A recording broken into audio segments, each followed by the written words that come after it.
Je vous dirais que la main-d'œuvre va demeurer un défi.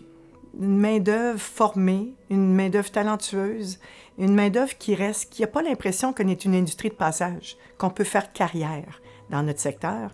Alors ça reste un défi, mais nous autres, on est une industrie de service. On ne peut pas tout transformer de façon numérique. On ne peut pas juste, quand on parle de toute la transformation qui se fait dans les entreprises, les usines, c'est pas possible. C'est l'industrie de l'accueil, c'est de l'humain. Alors, la main-d'œuvre au cœur. L'autre aussi enjeu que je verrais, la relève entrepreneuriale. On a beaucoup de belles entreprises québécoises. Ce serait le fun que ça reste au Québec aussi. Je pense que le plus grand défi qui nous attend, c'est la gestion, l'intégration, en fait, de l'intelligence artificielle, des nouvelles technologies pour bien le faire.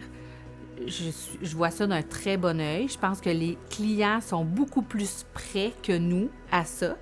Il faut bien le faire, il faut prendre le temps de bien le faire pour conserver quand même notre identité, ce qui nous distingue en termes d'hôtellerie traditionnelle, qui est quand même une notion de service clientèle.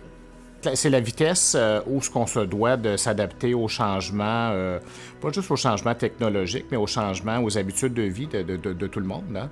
Hein. Les gens maintenant, lorsqu'ils magasinent, ils magasinent nécessairement dans notre cours. Notre compétiteur maintenant, c'est plus nécessairement notre voisin, c'est notre voisin de région également. Vous avez les régions de Charlevoix, le Bas-Saint-Laurent, le Saguenay, la Côte-Nord, qui nous compétitionnent toujours, il y a toutes sortes d'activités maintenant qui sont présentes et vous comprendrez qu'avec le web, les gens ont accès à tout assez rapidement. Je pense qu'un des enjeux, ça va vraiment être de faciliter le reprenariat pour garder certains intérêts au niveau du Québec. Puis au niveau de l'immigration, parce qu'on le sait, c'est pas toujours facile de combler les postes, même si c'est un petit peu mieux qu'après la pandémie, mais ça reste un enjeu très difficile.